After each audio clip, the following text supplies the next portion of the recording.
నాకేం కావాలి బిడ్డ ఈ 500 చిల్లరేమో దొరుకుతుందా? తండ్రికి లేక తడకని పట్టుకుంటే కొడుకొచ్చి కాజలు కావాలన్నాడంట. నీ గోష నా గంజి. రాత్రి నుంచి ఏం తినలేదు బిడ్డ. పొద్దుటి నుంచి చిల్లర వెళ్తే నా దగ్గర లేదంటాను. ఆకలి బాగైతుంది. చాయ్ తాగుదామన్నా చిల్లర లేకుండా పోయింది. పోనీ ఈ 1000 రూపాయలు తీసుకొని 100 రూపాయలన్నీ ఇక 1000 కొందా ఇదా ఇదేదో 100 రూపాయి. ఓ పెద్ద మనిషి గా సంకల్ సంచేంది పైసలున్నాయి బిడ్డ. ఎన్నున్నాయింది? 20 లక్షలు దాకున్నాయి. 20 లక్షలా?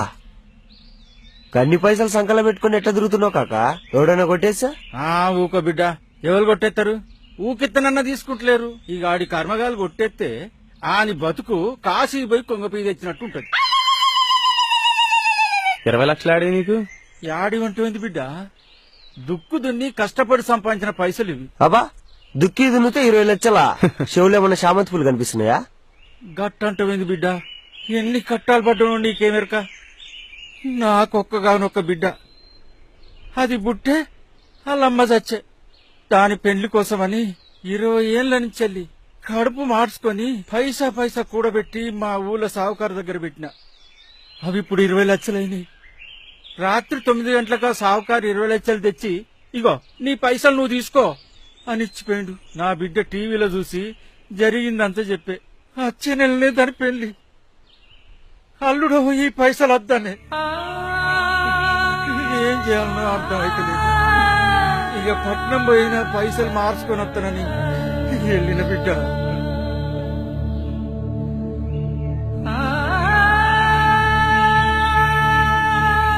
నీ ఒక్కడికే కాదు పెద్దనా, అందరి పరిస్థితికి ఇట్లా ఉంది.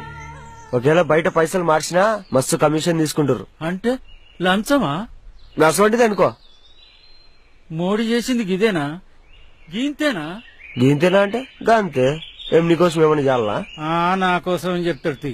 ఏ పర్లేదు చెప్పు కాక, మన తాను ఫోన్ ఉన్నది, రికార్డు కొడితే మోడీ దాకెళ్తాది. గట్లనా? అయితే చెప్పడానికైతే శానున్నాయి. అయితే చెప్పమలా. మన దేశానికి రైతే రాజు. రైతుల దగ్గర భూములు తీసుకున్న వాళ్ళంతా పెరిగిపోతాండ్రు, రైతులేమో రోజుకొక్కరు చచ్చిపోతాండ్రు.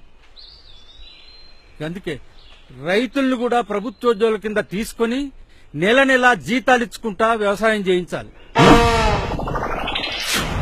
ఏంద్రీడు ఏం పెద్ద ఆయన మైండ్ ఉండే మాట్లాడుతున్నావు ఏంది? మైండ్ ఉందంటే మసాలా దోశ మొక్కపోడా. చెవులు పెట్టి చెప్పేది నువ్వు.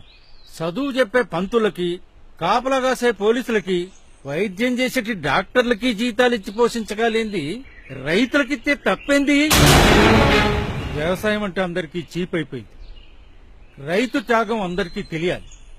వాళ్లకు కూడా జీవితం మీద ఆశ కల్పించాలి. అప్పుడుంటది అందరూ డాక్టర్లు, ఇంజనీర్లు, లాయర్లను కాదురా, వ్యవసాయం చేస్తామన్నా. పిల్లల్ని ఏమవుతామని అడిగితే పెద్దయ్యాక రైతునవుతానన్నా. అప్పుడేరా దేశం బాగుపడేది.